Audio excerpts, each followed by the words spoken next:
রমজান মাস কি শুধুই উপবাস বা রোজা রাখার মাস? না, আসলে এটা তার চেয়ে অনেক বেশি কিছু। এটা এমন একটা সময় যখন খুব সচেতনভাবে উদ্দেশ্য নিয়ে নিজেদের আধ্যাত্মিক উন্নতির জন্য কাজ করা হয়। চলুন এই বিষয়টা নিয়ে আজ একটু গভীরে যাওয়া যাক।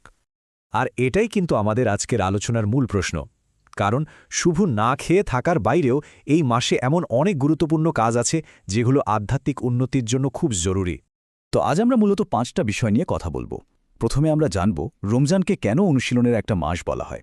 এরপর দেখব রোজার শৃঙ্খলা, প্রার্থনার গভীরতা এবং উদারতার চেতনা কিভাবে কাজ করে। আর সবশেষে এই এক মাসের শিক্ষা বাকি বছরটাকে কিভাবে প্রভাবিত করতে পারে সেটাও বোঝার চেষ্টা করব। চলুন তাহলে আমাদের প্রথম অংশ দিয়ে শুরু করা যাক। আচ্ছা, রমজানকে কেন অনুশীলনের মাস বলা হচ্ছে? এর মূল ধারণাটা আসে রমজান মাসের আমল এই কথাটি থেকে, যার সহজ অর্থ হল রমজান মাসে করণীয় কাজ বা অনুশীলন। তাহলে এই আমল জিনিসটা ঠিক কি?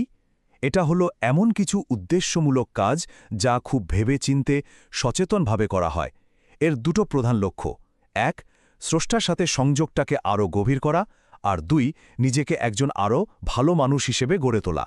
মানে এটা শুধু বসে থাকা নয়, বরং সক্রিয়ভাবে ভালো কাজে লেগে থাকা।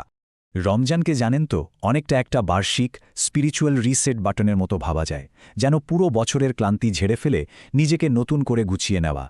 এটা আসলে সহানুভূতি, ধৈর্য আর সবচেয়ে বড় কথা কৃতজ্ঞতাবোধের জন্য একটা মাসব্যাপী ট্রেনিং প্রোগ্রামের মতো। এখন আসা যাক রমজানের সবচেয়ে পরিচিত অনুশীলনে, অর্থাৎ রোজার বিষয়। এটাকে কিন্তু শুধু পানাহার থেকে বিরত থাকা হিসেবে দেখলে ভুল হবে। এটা আসলে অন্য সমস্ত আধ্যাত্মিক কাজের একটা ভিত্তি তৈরি করে দেয়। এটা আত্মার এক ধরনের পরিশুদ্ধি।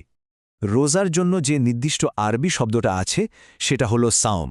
এটা ইসলামের 5টা মূল স্তম্ভের একটা, আর রমজান মাসে ভোর থেকে একদম সূর্যাস্ত পর্যন্ত এটা পালন করা হয়।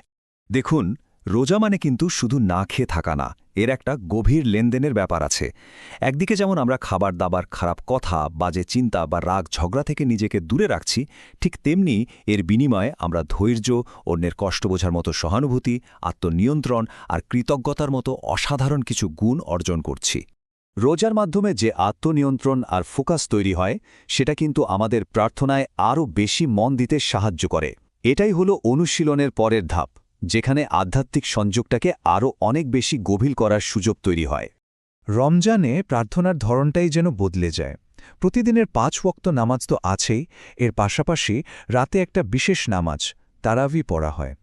বেশি বেশি করে কোরআন পাঠ করা হয়, আর একদম একা বসে ব্যক্তিগতভাবে দোয়া আর আত্মবিশ্লেষণের মাধ্যমে স্রষ্টার আরও কাছাকাছি যাওয়ার চেষ্টা করা হয়। এই যে তারাবির কথা বললাম, এটা কিন্তু একটা খুবই বিশেষ নামাজ, যা শুধুমাত্র রমজান মাসেই পড়া হয়। এটা এই মাসের অন্যতম একটা সামাজিক আর আধ্যাত্মিক অনুশীলনও বটে, যা মুসলিমদের প্রার্থনার জন্য এক কাতারে নিয়ে আসে। তো ব্যক্তিগত শৃঙ্খলা আর প্রার্থনার পর আসে রমজানের সামাজিক দিকটা, আর সেটা হলো উদারতা এবং দানশীলতা। এই মাসে ভেতরে যে আধ্যাত্মিক পরিবর্তনটা ঘটছে, সেটাকে বাইরের ভালো কাজের মাধ্যমে প্রকাশ করার উপর খুব জোর দেওয়া হয়। জাকাত হল ইসলামের একটা বাধ্যতামূলক স্তম্ভ। যদিও এটা বছরের যে কোনো সময়ে দেয়া যায়, কিন্তু রমজান মাসে এর গুরুত্ব বহুগুণ বেড়ে যায়। নিজের সম্পদ থেকে একটা নির্দিষ্ট অংশ অভাবীদের মধ্যে বিলিয়ে দেওয়ার মাধ্যমে একদিকে যেমন সামাজিক দায়িত্ব পালন করা হয়, তেমনি সমাজে একটা অর্থনৈতিক ভারসাম্যও তৈরি হয়। এই মাসে উদারতার প্রকাশ কিন্তু নানাভাবে হতে পারে। যেমন অনেকে মিলে বড় করে ইফতারের আয়োজন করা, বিভিন্ন চ্যারিটিতে দান করা বা নিজের সময় দিয়ে স্বেচ্ছাসেবক হিসেবে কাজ করা। এমনকি খুব ছোট ছোট দয়ার কাজ, যেমন কাউকে একটা ভালো কথা বলা কিংবা কাউকে মন থেকে ক্ষমা করে দিয়ে সম্পর্কটা ঠিক করে নেওয়া, এই সব কিছুই কিন্তু রমজানের উদারতার চেতনার অংশ।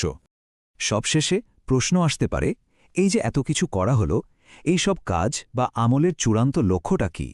এর আসল লক্ষ্য হল এমন একটা আধ্যাত্মিক রূপান্তর ঘটানো, যা শুধু 1 মাসের জন্য নয়, বরং সারা জীবন ধরে টিকে থাকে। আর সবচেয়ে মজার ব্যাপার হলো, এই অনুশীলনগুলো কিন্তু একটা থেকে আরেকটা আলাদা নয়, সব যেন এক সুতোয় গাঁথা। যেমন ধরুন, রোজা রাখার ফলে যে ক্ষুধার কষ্টটা বোঝা যায়, সেটা অভাবী মানুষের প্রতি সহানুভূতি তৈরি করে, আর সেই সহানুভূতি আমাদের দান করতে উৎসাহিত করে। আর এই পুরো প্রক্রিয়াটা প্রার্থনার মাধ্যমে আরও শক্তিশালী হয়ে ওঠে। 1 মাস এত কঠোর অনুশীলন আর সংযমের পর আসে ঈদ উল ফিতর। এটা শুধু একটা উৎসবই নয়, এটা আসলে 1 মাসব্যাপী আধ্যাত্মিক ট্রেনিংয়ের একটা সফল সমাপ্তির উদযাপন। আর এটাই হলো মূল কথা।